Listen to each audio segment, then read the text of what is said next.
Good day, everyone. Today's video is about something that many of us see all the time.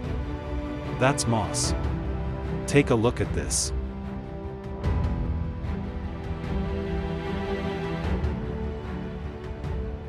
Moss is a small, non-vascular plant that forms dense green clumps, lacks true roots/stems/leaves, absorbs water/nutrients through its surface, reproduces via spores, and thrives in damp, shady spots but can survive extreme conditions by becoming dormant.